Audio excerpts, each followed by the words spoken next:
give us a global perspective on today's low interest rate environment? On a relative basis, how bad is it? It is really an extremely low rate environment globally, and this really has persisted for quite some time in the post-crisis environment. Rates have been very slow in the U.S. to go up, even though we had the taper tantrum a couple years ago.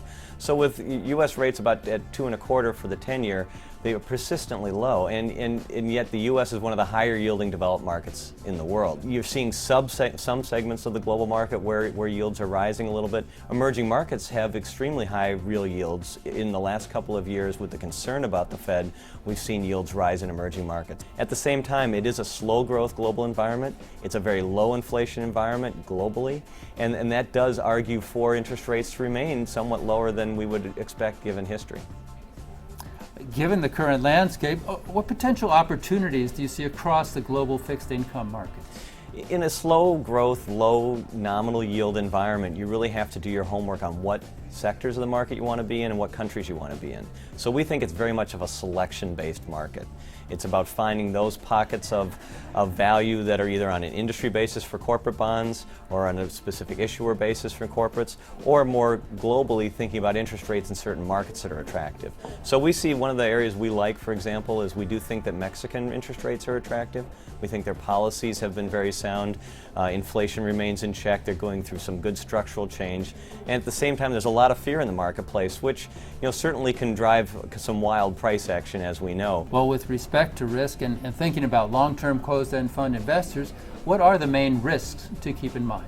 Well, I think investors need to realize that you don't get yield for free. So you're always taking some sort of a risk, whether it's interest rate risk through the term structure, currency risk by looking at a foreign market, credit risks, looking at the high yield sector or investment grade, for example. So it's really about managing that risk. And in addition, a lot of closed-end funds use leverage.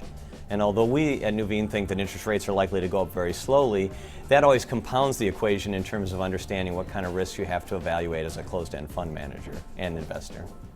Well, wrapping up now, what's the smart play for income-oriented investors thinking about going global? Well, we would say you want to take a very broad look at where you can drive your income from. Drive your income from diversified sources because, again, there's a lot of risk involved. You have to figure out what are the potential factors that can change the realized income in your portfolio. So diversification is very important. But we think credit more broadly is more attractive than taking long-term interest rate risk. So we have been very much focused at Nuveen about where are the opportunities in driving income from doing good bottom-up fundamental credit research. So always risk in those segments, but we think that global investors need to think very broadly, find those pockets of opportunity around the planet, and they're there for the picking if you have good bottom-up research. But it's a tough environment for global investors. For more information and data on individual closed-end funds, visit our sponsor, cefconnect.com, the authority on closed-end funds.